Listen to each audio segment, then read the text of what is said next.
কি এক ঝামেলা, বসন বসনও পাওয়া যায় না, এখন মুরব্বী কয়েও ডাক দেওয়া যায় না। হ্যাঁ মুরব্বী, যেই ছেলেদের ওয়ালগুলোতে এক সময় প্রেমের কবিতা শেয়ার হতো, যে ইউনিভার্সিটির ছাত্রদের ফেসবুক ওয়ালে এক সময় গান হতো, টিকটক শেয়ার হতো, শুকরিয়া জানাই রবের কাছে আজকের দীর্ঘ 2 মাস ধরে দেখতে পাচ্ছি সেই সন্তানগুলোর ওয়াল থেকে দেশের পক্ষে পোস্ট হয়, ইসলামের পক্ষে পোস্ট হয়, কোরআনের পক্ষে পোস্ট হয়। আমি তো মনে করি বাংলাদেশের এর চেয়ে বড় বিজয় আর কে দেখতে চাও? এটাই তো চেয়েছিলাম। এই সন্তানগুলো এখন আর টিকটক শেয়ার দেয় না, ওই কি বলে গান শেয়ার দেয় না, নাচ শেয়ার দেয় না। এই ছেলেগুলো এখন দেশের পক্ষে কথা বলে, কি বলে মাতৃত্বের কথা বলে, নৈরাজ্যের বিরুদ্ধে কথা বলে, দুর্নীতির বিরুদ্ধে কথা বলে। স্বপ্ন, আমার মনে হয় এখানে প্রত্যেকজন বাবা স্বপ্ন দেখতেছিল যে আমার সন্তানগুলোকে এমন সন্তান দেখতে চায়। আল্লাহ প্রত্যেকজন বাবার স্বপ্ন পূরণ করেছে। নতুন প্রজন্মকে বলবো, যারা ছোট আছস করে কয়ে যাই, এদের থেকে শিক্ষা গ্রহণ করো। আস্তে গুলোকে সুতরাং কয় নম্বর গেল? মুসলমানদের ঐক্য নষ্ট করার 3 নম্বর পদ্ধতি হলো, কাফির আর মুশরিকরা দেখেছে ন্যাশনালিজম দিয়ে মুসলমানদেরকে ওই পরিমাণ ঐক্য বিনষ্ট করতে পারি নাই। দ্বিতীয় নম্বর পলিটিক্যাল পার্টি দিয়েও ওই পরিমাণ ঐক্য বিনষ্ট করতে পারি নাই। এবার হুজুরদের মধ্যে পার্থক্য তৈরি করতে হবে। এবার একদল হুজুর বানাইছে, একদল হুজুর বানায় হুজুরদের বিরুদ্ধে কথা বলানো শুরু করছে। আর আমাদের দেশের একদল লোক আছে, মাথায় টুপি আর দাড়ি আর লম্বা জম্বা দেখলেই বিশাল হুজুর মনে করে। কি নাই? কার মধ্যে ইলম কতটুকু আছে, সূরা ফাতিহা পড়তে পারে আর না পারে খবর নাই, বক্তাও বানায় বলায় করে। এজন্য আমাদের দেশের বক্তাদের বৈচিত্র্য কত কায়দার জানেন? অন্ধ সেও বক্ত, ন মুসলিম সেও বক্তা, এরপরে কি যেন বলে 26 ইঞ্চি সেও বক্তা, 2 হাত নাই সেও বক্তা, মহিলার থেকে পুরুষ হইছে, আসলে হইছে কিনা জানি না, এও বক্তা। আবার চিন্তা করছি সব আছে, খালি হিজরা নাই। চিন্তা করলাম যে হিজরা মনে হয় এই সিজনে নামানো দরকার। হাসতেছেন আপনারা, হাসতেছেন। চিল্লায়া কান্নার দরকার ছিল জাতি। ইসলাম নিবেন কার কাছ থেকে? যে কোরআন পড়ে না, হাদিস পড়ে না। হ্যাঁ, সহি শুদ্ধ করে কোরআন পড়তে পারে না, তার কাছে ইসলাম নিবেন, তার কাছ থেকে। প্রধান বক্তা বানায় বসায় রাখছেন, ব্যাস বিশাল ওয়াজ করে চিল্লা ভাড়ায় ফেলাইছে। আর পাবলিক রাস্তা দিয়ে কইতে যায়, কি ওয়াজ বেটা, এর চেয়ে ওয়াজ দুনিয়া আছে? আরেকটা দেবেরি কি টান শুনে এরা। আল্লাহ জাতিকে হেফাজত করুন। তো 3 নম্বর কাফিরদের 3 নম্বর এজেন্ট হলো হুজুরদের বিরুদ্ধে লেগে দেওয়া। হুজুরদের বিরুদ্ধে হুজুরদের লাগিয়ে দেওয়ার জন্য মাথায় টুপি পড়া, জুব্বা পড়া, পোশাক পড়া একদল ছেড়ে দিয়েছে। এদেরকে ছেড়ে দিয়ে ফতোয়া দেওয়া শুরু করাইছে। একদল কয় নবী নূরের তৈরি, আর একদল কয় মাটির তৈরি। নাই কথা কন্যা কোন নাই। এখন নূরের তৈরিওয়ালা মাটির তৈরিওয়ালারে কাফের কয়, মাটির তৈরিওয়ালা নূরের তৈরিওয়ালারে কাফের কয়। একদল কয় খাড়ায় বড়, একদল কয় বইয়া বড়। খাড়ায় পড়নেওয়ালা বইয়া পড়নেওয়ালারে কাফের কয়, আবার বইয়াওয়ালা খাড়াইওয়ালারে কাফের কয়। কথা কন না কেন? একদল পাঁচকুল কি মাথায় দিছে, মেজাজ গরম, আর একদল গোল টুপি কটা কাফের হয়ে গেছে গা। এজন্য এক মুসল্লির ধরে কয় আপনি কোন দল? কয় আমি নামাজি পড়ি না, দল্লিন আর জল্লিন দিয়ে করুন। আমাদের দেশের একদল বাইরেছে না, ওদিন এক মুসল্লিরে দেখলাম নামাজ পড়তেছে, মাথায় টুপি নাই। টুপি গেল কই? টুপি নিয়ে এত ঝামেলা পড়বই না। টুপি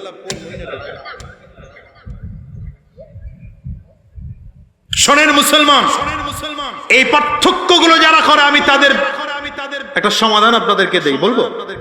আপনারা সাধারণ মানুষ, এত দলিল আপনাদের মুখস্থ থাকবে না, থাকবে না। সহজ একটা কথা বলি, আপনাদের এখানে এসে যদি কেউ বলে আল্লাহর নবী নূরের তৈরি, কিচ্ছু বলবেন না, এরা ধরে রুমের মধ্যে ঢুকে যাবে, তালা মারবেন। আবার যদি কেউ কয় নবী মাটির তৈরি, তারও কিছু বলার দরকার নাই, ওই রুমের মধ্যে ঢুকান। কোন রুমে? আগের টারে যারে ঢুকাইছে, দুইটারে এক রুমের মধ্যে ঢুকায় বলবেন মারামারি যা করা লাগে তোমরা করো, পিড়ে যা করা লাগে তোমরা করো। আল্লাহ বলেছেন নবীকে মানতে আমরা মানতে রাজি আছি, নবী নূরের না মাটির সেটা পার্থক্য তোমরা করে সমাধান করে ওখান থেকে বের হও। এটা পার্থক্য আমরা দেখতে চাই না। আর এগুলো ছোট ছোট মাসআলা, মত পার্থক্যের বিষয়, এগুলো নিয়ে পাবলিকলি এগুলো বলার কোনো যুক্তি নেই। এগুলো যারা নবীকে ওই যে বলে দাঁড়ায় মিলাদ পড়তে হবে, এরা নিজেরাই বলে মুস্তাহাব, তো মুস্তাহাব নিয়ে এত বাড়াবাড়ি কেন? কথা বল না কেন? এটা নিয়ে আলাদা দল হবে কেন? কাছাকাছি বসা বন্ধ হয়ে যাবে কেন? কাফের মুশরিকরা দেখছে যে আরে এখানেও শেষ হয় নাই, আমরা মারামারি লাগাইছি মাহফিলে, কিন্তু মসজিদে এখনো মারামারি হয় নাই। এই কাফেররা চতুর্থ এজেন্ট বাস্তবায়ন করার জন্য মসজিদে আরেক দল ঢুকায় দিছে। কি? এই দলের ফতোয়া হলো আমিন জোরে বলো নাইলে নামাজ হবে না, আরেক দল আমিন আস্তে বলো নাইলে নামাজ হবে না। এক দলের কথা হলো হাত বুকে বাঁধো নয়তো নামাজ হবে না, আরেক দলের কথা হাত নাভির নিচে বাঁধো নয়তো নামাজ হবে না। নাই, এই পার্থক্য করে করে করে করে মসজিদ আলাদা করে ফেলাইছে। আরে আস্তে কথা বুঝে না কি মসজিদ আলাদা হয়েছে না? হয় নাই? আমরা স্বাধীনতার পরে এই দেশে দেখেছি, আপনারা কি দেখছেন কখনো যে দেশের পীরের মুরিদদের আলাদা আলাদা কবরস্থান আর আলাদা আলাদা মসজিদ? কথা কম, আলাদা মসজিদ আছে? আপনাদের এই পুরো ডেমরা এলাকায় ঘুরলে পাওয়া যাবে যেটা চরমনাইয়ের পীরের মসজিদ, এটা এখানে শুধু হের মুরিদরাই নামাজ পড়বে, অন্য কেউ ওরা পড়বে না। এটা শর্ষিনার পীর সাহেবের মুরিদদের মসজিদ, এটা ঢালকানগরের পীর সাহেবের মুরিদদের মসজিদ। হ্যাঁ, মসজিদ আলাদা আছে শিয়াদের, মসজিদ আলাদা আছে আহলে কি বলে ওই যে ওই কি বলে কাদিয়ানীদের, যাদেরকে আমরা অমুসলিম জানি। মুসলিম কোন সম্প্রদায় যদি নতুন করে আবার নাম দিয়ে আলাদা মসজিদ তৈরি করে, আমরা বোঝাতে চাই, বলতে চাই তোমরা ইসলামের ঐক্য নষ্ট করে কাদিয়ানী আর শিয়াদের এজেন্ডা বাস্তবায়ন করতে চাও। কবরস্থান এতদিন ছিল এক, এমন কোন কবরস্থান পৃথিবীতে নাই যেটা চরমনাইয়ের পীরের মুরিদদের কবরস্থান আছে। কথা কন না কেন? পৃথিবীতে এমন খুঁজে পাবেন না যে এটা শর্ষিনার পীর সাহেবের মুরিদদের মসজিদ, এটা ঢালকানগরের পীর সাহেবের মুরিদদের মসজিদ, এটা আহমদ শফি সাহেব হুজুরের ভক্তদের কি বলে কবরস্থান আছে কোথাও? এখন কবরস্থানও আলাদা দেখতেছি। খ্রিস্টানদের কবরের মতো, খ্রিস্টানদের কবরস্থানদের মতো এদের কবরস্থান আলাদা। যদি এভাবেই পার্থক্য করো তবে আমিও বলতে চাই এই পার্থক্যই যদি হয়ে থাকে কিয়ামতের দিনে আল্লাহর কাছে আমিও দাঁড়ায় বলবো আল্লাহ ওরা নামাজ আলাদা পড়েছে, মসজিদ ওদের আলাদা ছিল, কবরস্থান আলাদা ছিল, কিয়ামতের মাঠে ওরা আলাদা থাকবে, আমরা ওদের সাথে মিশবো না। আমি একটা সহজ কথা আপনাদেরকে বলি, একটু আগে যেভাবে বলছি এভাবে আরেকটা বলি। আচ্ছা বলেন তো, আমিন বলা নামাজে সূরা ফাতিহার পরে আমিন বলা ফরজ? এবার যান কথা বলেন, ফরজ ওয়াজিব? কথা বলেন না, কি ওয়াজিব? ওয়াজিব না, ফরজও না, ওয়াজিবও না, সুন্নাহ। কথা হয় না, অথবা মুস্তাহাব। আচ্ছা এবার আরেকটা ফতোয়া, একটু জানে সবাই আলহামদুলিল্লাহ, জানেন তো? আরেকটা ফতোয়া আপনাদেরকে জিজ্ঞাসা করি, এটা ওলামায়ে কেরাম লাগে না। কোন ব্যক্তি সূরা ফাতিহার পরে আমিন বলেই নাই, নামাজ হইছে না হয় নাই? মাশাআল্লাহ, জানেন তো, দেখা হইছে। আচ্ছা আমিন না বললেও যদি নামাজ হয়, আমিন না বললেও যদি নামাজ হয়, তাহলে জোরে বলা আর আস্তে বলা নিয়ে মারামারি হবে কেন? কথা কেন? তার মানে এটা নিয়ে মারামারি যারা করতে চায় তাদের উদ্দেশ্য ভিন্ন। হ্যাঁ, আপনার কাছে যদি হাদিস যুক্তিযুক্ত মনে হয় আমিন জোরে বলার, বলেন আপনি। কারো কাছে যদি আমিন আসতে বলার যুক্তিযুক্ত মনে হয় বলেন। আমরা যারা হানাফি মাযহাবে আমিন আসতে বলি, এই মাসআলাগুলো ক্লিয়ার হয় না, উলামায়ে কেরাম এখানে আছেন, হানাফি মাযহাবের ফতোয়া কি? আমিন আসতে বলা উত্তম, জোরে বলা জায়েজ। কি উলামায়ে কেরাম কথা বলেন? আমিন আসতে বলা উত্তম, জোরে বলা। মারামারি হইছে, ঝামেলা আছে, ভেজাল আছে, ফিতনা আছে। ইমাম আহমদ ইবনে হাম্বল রাহমাতুল্লাহি আলাইহির মাযহাবে দেখেন হাত বাঁধা নিয়ে আরেক ঝামেলা, কথা কয় না। এক দলের মতামত কি?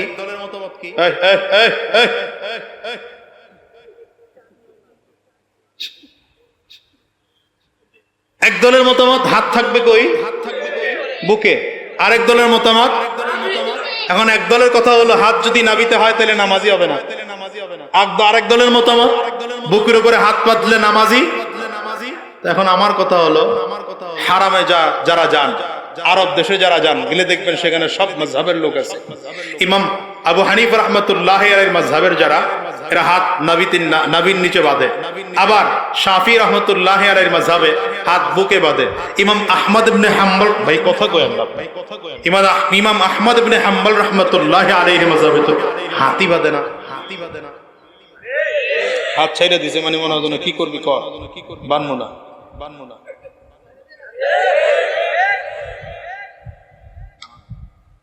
নামাজ তো হয়ে যাবে।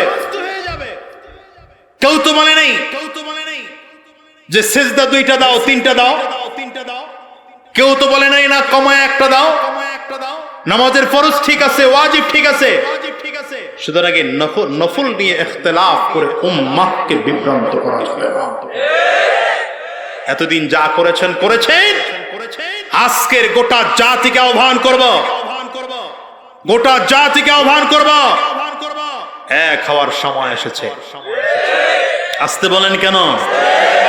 এক হওয়ার সময় এসেছে। পার্থক্য করার সময় এখন নয়, পৃথক হয়ে থাকার এখন সময় নয়, টুপি কার কোন কালারের সেটা দেখার সময় এখন নয়, আমিন কে জোরে বলে কে আসতে বলে সেটা দেখার এখন সময় নয়, কে কোন পীরের মুরিদ সেটা দেখার সময় এখন নয়, কে কোন দল করে সেটা দেখার সময় এখন নয়। এখন টোটাল মুসলমান মিলে গোটা বাংলার জমিনে ইসলাম কায়েম করে কোরআনকে সংবিধানের জায়গায় রেখে স্বাধীন বাংলাদেশের নতুন ইসলাম ঘোষণা দেওয়ার সময় এসেছে। আমরা পার্থক্য করব না এক হব? সবাই বলেন পার্থক্য করব না এক হব? নামাজ নিয়ে কোনো মতনৈক্য আমাদের মধ্যে থাকবে না। ওই মাজার নিয়ে মতনৈক্য আমাদের মধ্যে যদি থাকেও সেটা ইসলামের কাছে আসবে না। ওটা ওলামায়ে কেরামদের ব্যাপার, ওলামায়ে কেরাম আলোচনা করবেন, আমরা যতটুকু জানি সে অনুযায়ী আমল করব। কথা বুঝাইতে পারলাম? আপনাদেরকে আরেকটা ছোট্ট কথা বলে যাই। আপনারা শুধু মাঝে মাঝে বলেন হুজুর আপনারাই তো ঠিক নাই, আমরা ঠিক হমু কেমনে, আপনারাই তো এক না, আমরা এক হমু কেমনে। শোনেন, ভালো করে বুঝেন, আমাদের এক হওয়ার অপেক্ষায় আপনারা যদি থাকেনও ইনশাআল্লাহ পাবেন। আর যদি ওলামায়ে কেরাম এক নাও হয়, অসুবিধা কোথায়? আপনি যে কোনো একজন ওলামায়ে কেরামদের পক্ষে কাজ করেন, ওলামায়ে কেরামদের মধ্যে এক এমনি চলে আসবে ইনশাআল্লাহ। তবে ভেজাল থাকবে কেন জানেন? যে জিনিস যত বেশি দামি সেই জিনিসে ভেজাল তত বেশি হয়। মানুষ স্বর্ণেই ভেজাল দেয়, কথা বলে না। মানুষ সয়াবিন তেলেই ভেজাল দেয়, পাম অয়েলেও ভেজাল দেয় না। সুতরাং আলেমদের মধ্যে দুই একজন থাকবে যারা নামদারি আলেম, মূলত আলেম না। এদেরকে খুঁজে খুঁজে ইসলাম ও কোরআন ও হাদিসের পরশ পাথর দিয়ে ছেকে ছেকে খুঁজেন। যে কোরআন ও হাদিসের বাউন্ডারিতে টিকবে সে আলেম, যে টিকবে না সে আলেম নয়। রাগ করলেন মনে হয়? ওয়াতাসিমু বিহাবলিল্লাহি জামিআন ওয়া লা তাফাররাকু। রব্বে কারীম বলেন, দুনিয়ার মুসলমানেরা গোটা জাতি এক হয়ে যাও, ইসলামের রশিকে আঁকড়ে ধরো, মজবুত করে ধরো, সাবধান, পৃথক হয়ে যাও না। হে মুসলমান, আমি বারবার করে বলি, আবারও প্রশ্ন করে বলেন তো আল্লাহ কয়জন?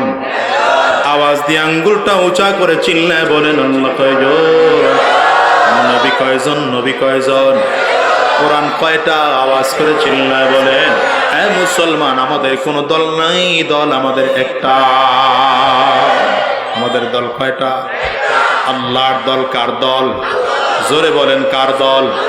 আঙ্গুলটা উঁচা করে চিল্লায় বলেন কার দল? আর জোরে বলেন কার দল? এক দল আল্লাহর দল।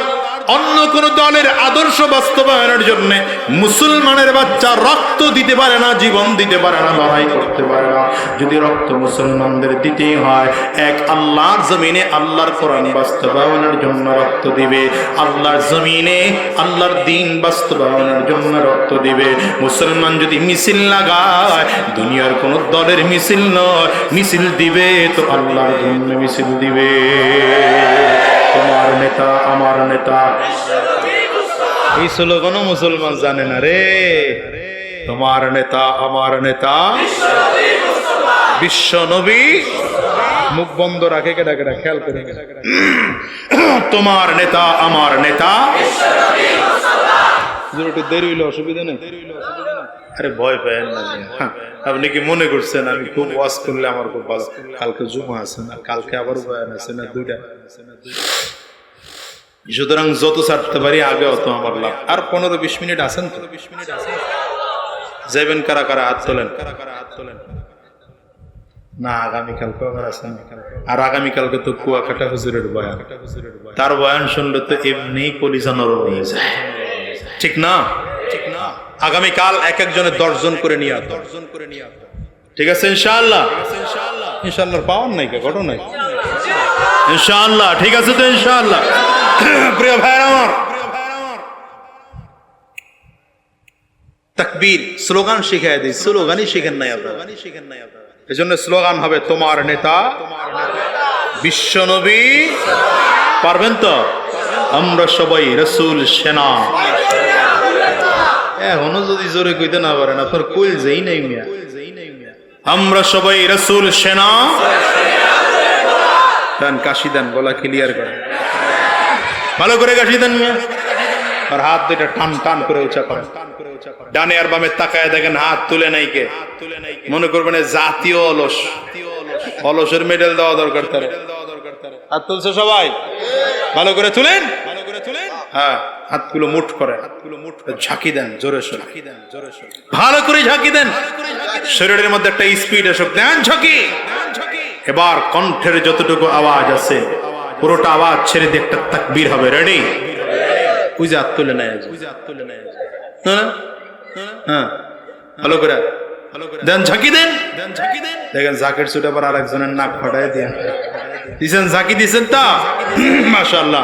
এবার কণ্ঠের পুরোটা আওয়াজ ছেড়ে দিয়ে একটা তাকবীর হবে। রেডি? হয় না মুসলমান? রেডি? নারে তাকবীর। না, এসে আমার নির্বাচনী আওয়াজ বেশি।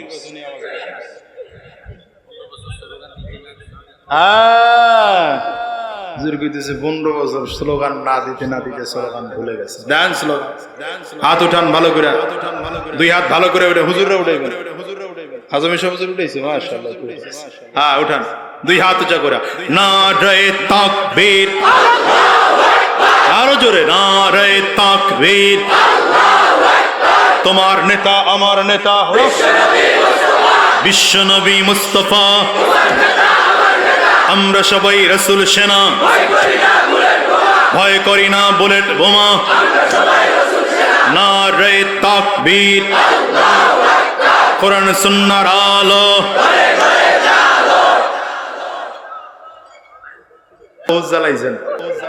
সংসদে যান, ঠিক আছে? কোরআন সুন্নাহর আলো, কোরআন সুন্নাহর আলো। সংসদে চালো, কোরআন সুন্নাহ যেখানে, আলেম ওলামা যেখানে, পীর বুজুর্গ যেখানে, সুদ ঘোষ যেখানে। নাই তো? ভালো করে নাই তো? আপনাদের এলাকায় আসেনি সুদখোর, ঘুষখোর, মদখোর, জুয়াখোর, ক্যাসিনোখোর? ওর হলো দেশের লাগি মহামারীর মহতন, পাইলে কলম ঠেকাইয়া চালায় ওরা নির্যাতন। ঘুষের টাকায় ওদের ভুরি, ঘুষের টাকায় ওদের ভুরি, করে যে টান টান। ওরা শিক্ষিত শয়তান, ওরা শিক্ষিত শয়তান, ওরা শিক্ষিত শয়তান, ওরা শিক্ষিত শয়তান। এক একটা ভেট কি বাবা রে বাবা, এক একজনের ভেট দেখলে মনে হয় দুইজনের যদি কোলাকুলি করতে দেই তো বেডে বেডে মিল্লা যাবে, বুকে বুকে 2 মাইল ভাগ থাকবে। কথা বল না কেন? ঘুষ কি আর সুদ খেয়ে যারা আদালতে বসে বসে রায় দিছ, কলা গাছের পাতায় ঘুমায় কাটান লাগছে তোমার।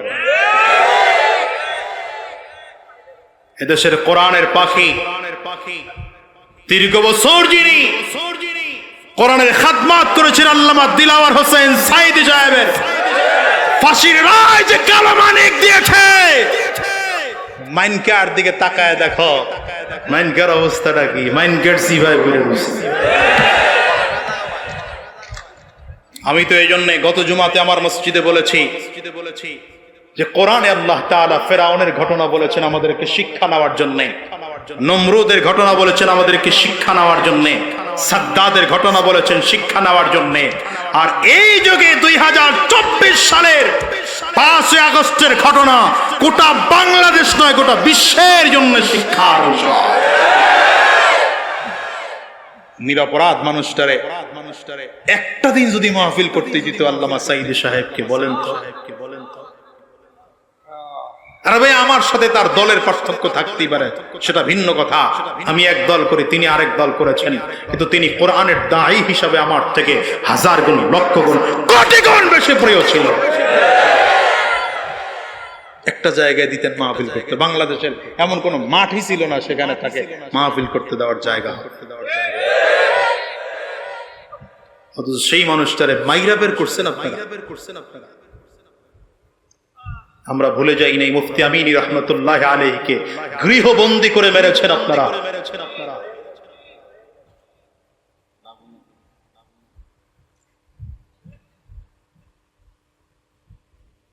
প্রতিশোধ নিতে চাইলে হাজারো প্রতিশোধ নিতে পারতাম, হাজারো প্রতিশোধ নিতে পারতাম, কিন্তু আমরা মাফ করার জাতি এজন্য এখনো চুপ করে আছি। নতুন করে দুঃসাহস দেখাবেন না বাংলাদেশে আলেমদের বিরুদ্ধে কথা বলা। সাবধান করে বলো, সাবধান করে বলো। নবীজির আদর্শ আমাদের মাঝে আছে, এই জন্য আমরা বারবার বারবার মাফ করার কথা বলি, কিন্তু একবার, দুইবার, তিনবার, বারবার হয়ে গেলে মাফ করব না। রবের ধারা যেমন শক্ত ধারা, উলামায়ে কেরাম যদি একবার কেঁপে যায়, আওয়ামী লীগের মতো আরো কারো কারো গদি নড়ে যেতে পারে, কারো কারো গদি নড়ে যেতে পারে। এটাও মনে রাখবেন, এটাও মনে রাখবেন। দল আমাদের কয়টা? মুসলমান ভুলে গেছে দল আমাদের কয়টা? সব জিমায় পড়ছে। দল আমাদের কয়টা?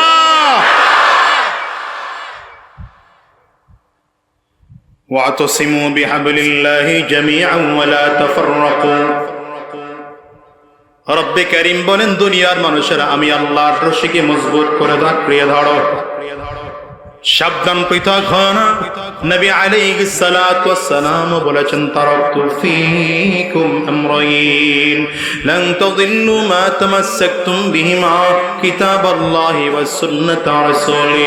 এরে দুনিয়ার মুসলমানেরা, আমি নবী তোমাদের মাঝে দুটো জিনিস রেখে গেলাম। দুটো জিনিসকে যদি আঁকড়িয়ে রাখতে পারো, মজবুত করে ধরে রাখতে পারো, তাইলে তোমরা কোনোদিন পথভ্রষ্ট হবে না। 1 নম্বর আমার আল্লাহর কোরআন, দ্বিতীয় নম্বর আমি নবীর সুন্নাহ। আমি আমার মুসলমান ভাইদেরকে বলে যাব, এখনো তোমার আমার মাঝে কোরআন কারীম রয়েছে, নবীজির সুন্নাহ আছে, নবীজির আদর্শে আদর্শবান উলামায়ে কেরাম আছে। উলামায়ে কেরামদের হাতে হাত দিয়া জীবনের তরে তওবা করিয়া কোরআন অনুযায়ী নিজের জীবনটাকে সাজাও। খোদার কসম করে বলে যাই, দুনিয়া শান্তি, পরকালীন শান্তি। এই শান্তির পেছনে দৌড়িয়েছেন আমার নবী। জানো মুসলমান, যে দিন নিয়ে তুমি আজ বাহানার মধ্যে তৈরি করছো, যে দিন নিয়ে তুমি চক্রান্তর ষড়যন্ত্র করা শুরু করেছো, যে কোরআনের বিরুদ্ধে বলো, এই কোরআনকে গোটা জমিনের মধ্যে বাস্তবায়ন করার জন্য আমার নবী রাহমাতুল লিল আলামিন দান মুবারক শহীদ করেছেন, নবীজি রক্ত ঝরিয়েছেন, এই দিন দুনিয়ার জমিনে জিন্দা করার জন্য সাহাবায়ে কেরাম জীবন দিয়েছে। এর দুনিয়ার যুবক বদরের ময়দানে, উহুদের ময়দানে সাহাবায়ে কেরাম পাগলের মতো করে দৌড়ায়। আরেকজন সাহাবী ডাক দেয়, দাঁড়া, কই যাও? সাহাবী ডেকে বলে, আমারে ডাইকো না, আমারে ডাইকো না। আমি তো তাকে দেখি উহুদের ময়দান থেকে জান্নাতের ঘ্রাণ এসে আমার নাকের মধ্যে লাগে। রাসূল আরবি সাল্লাল্লাহু আলাইহি ওয়াসাল্লাম উহুদের ময়দানে বীর বিক্রমে যুদ্ধ করতেছেন আমার নবী। বদমাশ কাফির গুলো এত জোরে তীর মেরেছে রাহমাতুল লিল আলামিনকে লক্ষ্য করে। নবীজির মাথার লোহার টুপিটা ভেঙে লোহার টুকরাটা নবীজির মাথার কপাল দিয়ে ঢুকে যায়। আমার নবীজির চেহারা বেয়ে বেয়ে রক্ত টপ টপ করে পড়া শুরু হয়। রাহমাতুল লিল আলামিন হাত চেহারার মধ্যে দিলেন, চেহারা থেকে হাত বের করে আনলে তাকে দেখেন পুরো হাত রক্তে লাল হয়ে গিয়েছে। নবীজি সেদিন জবান থেকে বের হয়ে গেল, কাইফা ইউফলিহু কওমান দাম্মু ওয়াজহা নাবিয়িল্লাহ, সেই জাতি কেমন করে সফল কাম হবে যেই জাতি নবীজির চেহারা থেকে রক্ত ঝরায়। আমার মালিক ডেকে বলে, হাবিব আপনি কি খুব রাগ করেছেন, বড় কষ্ট পেয়েছে? বরাবর নবী বলেন, আল্লাহ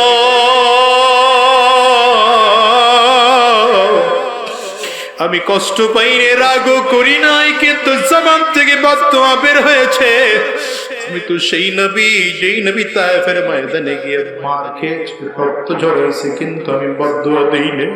ওরে মুসলমান, তুমি কি জানো, যারা আরব দেশে গিয়েছেন তারা জানেন সমতল জমিন থেকে ৭,০০০ ফিট উপরের জায়গা হলো তায়েফের জমিন। তোমার আমার নবী তখন গাড়ি ছিল না, কোনোভাবে এক্সেলেটরের ব্যবস্থা ছিল না। এখন তো কত আধুনিক পদ্ধতি হয়েছে, পাহাড়িয়া রাস্তা হাঁটে হেঁটে হেঁটে হেঁটে হেঁটে আমার এলাকায় উঠেছে। যাদের সাথে দেখা হয় তাওহীদের দাওয়াত দেয়, দ্বীনের দাওয়াত আমার নবী দিতে আরম্ভ করেছে। বদমাশ কাফির মুশরিকেরা রাহমাতুল লিল আলামিনের বিরুদ্ধে ষড়যন্ত্র চক্রান্ত করে ছোট ছোট বাচ্চাদের হাতে রামারের গুলিগুলো দিয়া, ছোট ছোট পাথরের টুকরাগুলো দিয়ে বলে, তাড়াতাড়ি করে মুহাম্মদের গায়ে মার। মক্কা থেকে একটা পাগল আমাদের মাঝে এসেছে। ছোট ছোট বাচ্চারা বোঝে না, আমার নবীর গায়ে গুল্লি বার দিয়ে জোরে জোরে পাথরগুলো মারে। নবীজির পাল্লক ছেলে যায়েদ ইবনে হারেসা রাদিয়াল্লাহু আনহু সেদিন আমার নবীর সাথে ছিলেন। যায়েদ ইবনে হারেসা বলেন, আমি তাকায় তাকায় দেখি নবীজির ঘাড়ের ভেতর থেকে ওই চামড়া ছেদ করে ভিতরে আস্তে করে ওই কি বলে পাথরের টুকরা গুলো ঢুকে যায়। আমি নখের আঙ্গুলটা দিয়ে পাথরের টুকরাটা যখন নবীজির শরীর থেকে বের করি, নবীজির রক্তটা শরীর থেকে বেয়ে বেয়ে পড়ে। আমার নবীর শরীর থেকে এত রক্ত পড়েছে, এত রক্ত পড়েছে, নবীজির জুতা মোবারক পায়ের সাথে আটকে গিয়েছে। যেখানে আমার নবী জুতা পায়ের সামনে দিয়ে আগাইতে পারেন না, রাহমাতুল লিল আলামিন সামনে আগাইতে পারেন না, বেহুশ হয়ে জমিনের মধ্যে পড়ে গেলেন। আবারও হুশ ফিরে আসলে আবারও দৌড়াইতে আরম্ভ করেছে, কাফিররা আবারও মারতে আরম্ভ করেছে। নবীজি আবারও দৌড়ায়, আবারও বেহুশ হয়ে জমিনের মধ্যে পড়ে যায়। দ্বিতীয়বারে হুশ ফিরে আসলেন, রাসূল আরবি সাল্লাল্লাহু আলাইহি ওয়াসাল্লাম দৌড়াইতেছে, রক্তগুলো টপ টপ করে করে করে করে জমিনের মধ্যে পড়ে যায়। আরব দেশের সরকার এখনো যেখানে নবীজির রক্ত মুবারক পড়েছিল জায়গাটাকে চিহ্নিত করে রাখছে রে মুসলমান।